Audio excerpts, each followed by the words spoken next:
Welcome to Prabhavas kitchen. Friends, இன்றைக்கி ரொம்ப சத்தான சுவையான கேழ்வரகு புட்டு செய்ய போகிறோம். இது பிரேக்ஃபாஸ்ட்டுக்கோ ஈவினிங் டிஃபனுக்கோ நல்லாயிருக்கும். இது செய்யறதுக்கு ஃபஸ்ட்டு ஒரு பாத்திரத்தில் 1 கப் அளவு கேழ்வரகு மாவு எடுத்துக்கிறேன். இதோட 1.5 டேபிள் ஸ்பூன் அளவு பச்சரிசி மாவும் சேர்த்துக்கிறேன். அடுத்து தேவையான உப்பு சேர்த்துட்டு தண்ணியை கொஞ்சம் கொஞ்சமாக விட்டு மாவை பெசரி விட்டுக்கலாம்.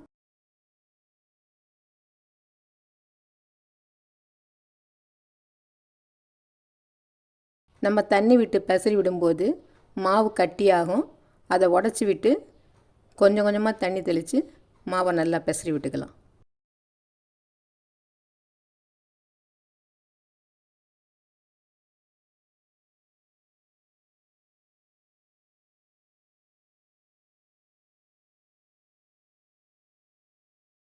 மாவு ரொம்ப கட்டி கட்டியாக இருந்ததுன்னா சல்லடையில் போட்டு கூட நம்ம சலிச்சு எடுத்துக்கலாம்.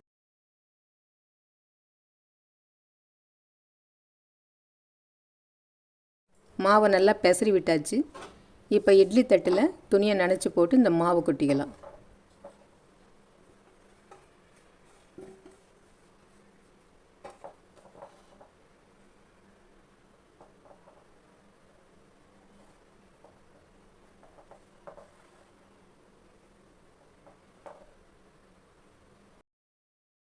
இப்போ இட்லி பானையில் தண்ணி சூடாயிடுச்சு.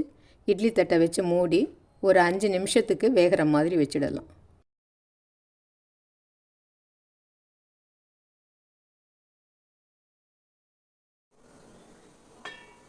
இப்போ புட்டு நல்லா வெந்துடுச்சு. இதை எடுத்து ஒரு பிளேட்டில் கொட்டிக்கலாம்.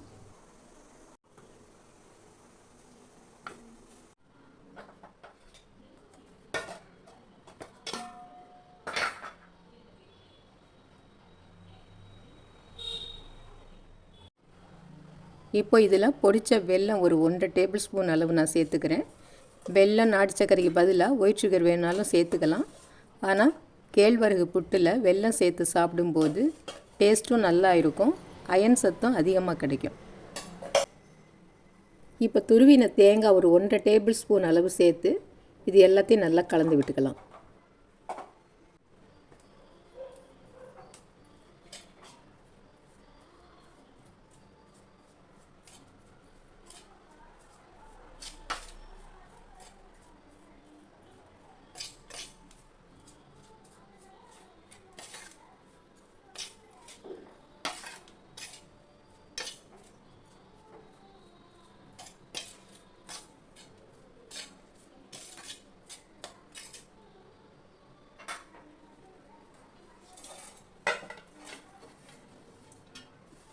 இப்போ கேழ்வரகு புட்டு ரெடி ஆகிடுச்சு. இதை இப்படியே சர்வ் பண்ணுறதை விட ஒரு சின்ன பவுலில் போட்டு நல்லா அழுத்தி விட்டுட்டு பிளேட்டில் கவிழ்த்தோம்னா ஷேப்பு பார்க்க அழகாக இருக்கும். குழந்தைங்கலேருந்து பெரியவங்க வரைக்கும் சாப்பிட்றதுக்கு ரொம்ப இன்ட்ரெஸ்டிங்காக இருக்கும். இப்போ பாருங்கள், சத்தான சுவையான கேழ்வரகு புட்டு. இந்த டிஷ்ஷு பிடிச்சிருந்ததுன்னா லைக் பண்ணுங்கள், ஷேர் பண்ணுங்கள், மறக்காமல் சப்ஸ்கிரைப் பண்ணுங்கள். நன்றி.